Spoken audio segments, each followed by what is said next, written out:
Go to this video. Nandito po tayo ngayon sa baboy na ating alaga or ating napundar na baboy.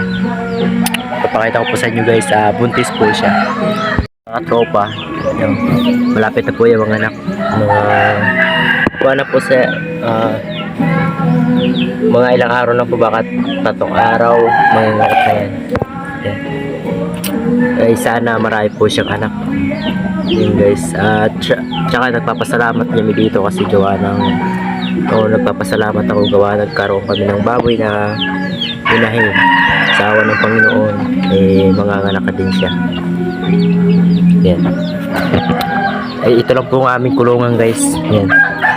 Dahil kulang-kulang pa po kami ng budget, hindi pa na paggawaan ng mas magandang kulungan.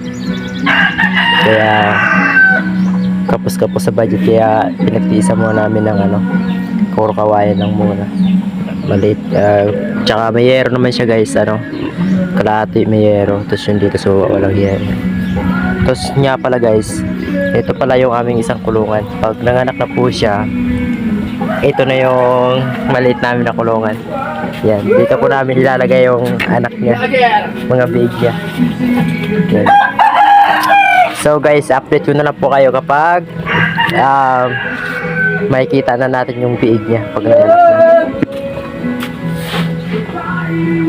Yun guys.